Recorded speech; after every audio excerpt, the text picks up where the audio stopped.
Minna Genki? Dans cet épisode, Mehdi continue sa balade dans le plus grand salon sur l'arcade japonais, le Japan Amusement Expo édition 2018. On fera le tour du stand de Taito. Au programme, une borne Space Invader avec un énorme écran, un Pong classieux, un peu de jeu de rythme avec Groove Coaster 4 Starlight Road, du Medal Game, des attractions pour les plus petits. On finira avec du VR Olivetum et Overtech VR.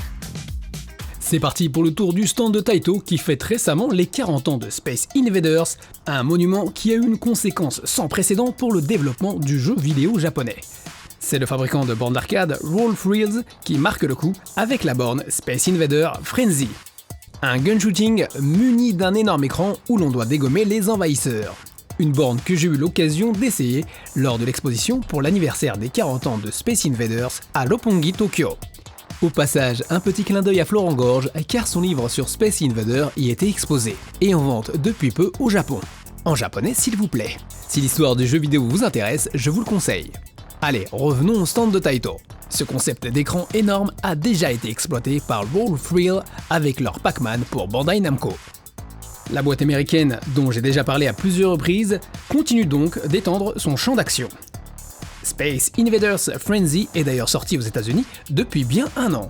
Allez, on remonte encore un peu plus dans le temps avec la première borne d'arcade d'Atari, Pong, sortie en 1972. Un autre monstre du jeu vidéo.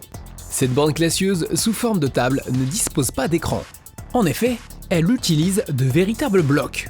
Une machine qui a déjà fait sensation au CES de Las Vegas de janvier 2018. C'est le genre de jeu simple, mais qui demeure toujours aussi amusant quand on joue à deux. Je suis d'ailleurs resté scotché à la borne avec Julien, à qui on doit tous ces jolis plans en steady. Les gros boutons pour déplacer les barres sont agréables à utiliser et peuvent être couverts pour en faire une véritable table.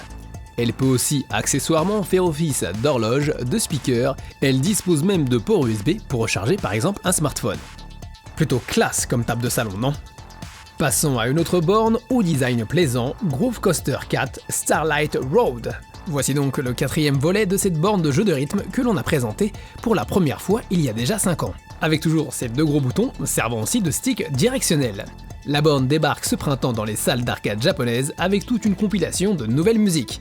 On remarquera aussi un jugement plus détaillé avec l'ajout d'indicateurs cool et good précisant si on appuie un peu trop vite ou un peu trop lentement.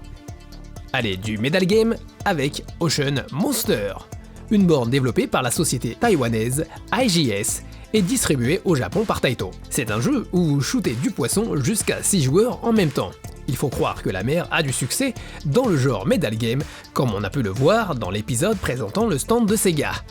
Plus vous mettez de pièces, plus vous pouvez choisir un canon puissant à l'aide du bouton R. Et oui, c'est comme dans la vraie vie, plus on a d'argent, mieux c'est. Avec le stick, on peut faire pivoter le canon de gauche à droite, comme dans Puzzle Bubble pour rester chez Taito. Le bouton rouge sert à tirer. Le but étant de dégommer les gros poissons pour récupérer un maximum de pièces. Il existe aussi des bonus vous permettant d'obtenir des bazookas et autres armes super puissantes pendant quelques instants. Passons à des bornes pour les enfants avec un autre jeu développé par IGS, Sweet Cart. Un jeu de course qui peut se jouer à 1 contre 1 dans un monde constitué de friandises. Bon, niveau graphique, on se croirait revenu dans la fin des années 90, mais toutes ces sucreries et cette borne en forme de petite voiture a de fortes chances de faire baver les enfants. Et puis ils ne risquent pas de sortir des trucs du genre « Oh vas-y les graphismes, on dirait un jeu Dreamcast !» Non mais tu rigoles, on est plus en fin de PlayStation là. Allez, oublions ces histoires de qualité graphique avec Candy Ball, une machine sur laquelle j'ai bloqué, voyant des gens se ramasser une pluie de balles sur la tête.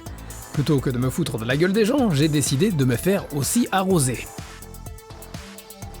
Il faut ramasser et mettre dans un trou le plus de balles possible en 1 minute. J'ai réussi à en mettre 104 et ça m'a bien fumé. Dur de reprendre la caméra après.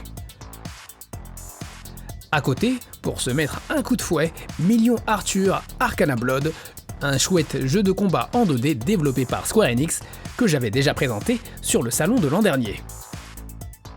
On continue avec le coin sur lequel j'ai d'abord bloqué en arrivant devant le stand, avec ce petit Olivier. Olivier connu sous le nom de Tsubasa au Japon. Ouais, ça peut paraître un peu étrange aujourd'hui, et on n'en rigole pas pour ne pas vexer les Oliviers. Au passage, la série Olivetum sera de retour à la télé japonaise à partir d'avril après une longue absence. Mais revenons à ce curieux appareil répondant au doux nom de VR Captain Tsubasa Moero Striker. Ce qui veut dire VR Olive Tom, Striker, enflammez-vous, un truc dans le genre quoi. Ce jeu muni d'un casque VR nous met face à Tom, le gardien légendaire, pour une séance de tir au but.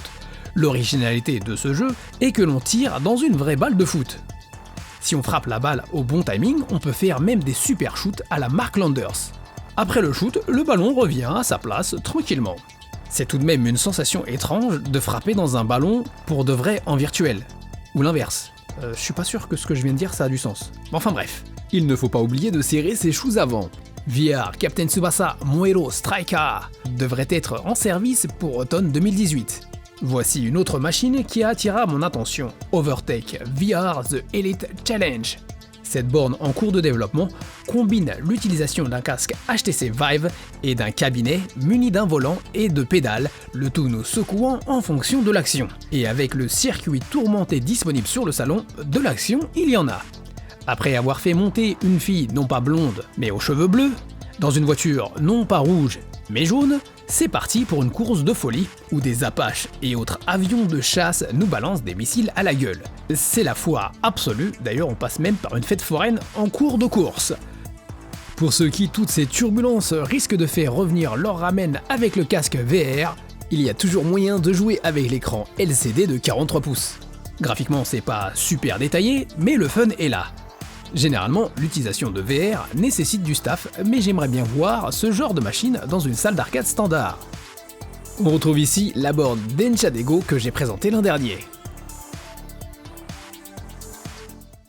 Je m'arrête ici pour la présentation du stand de Taito. Merci d'avoir regardé jusqu'au bout et n'hésitez pas à partager nos émissions, histoire de nous faire connaître.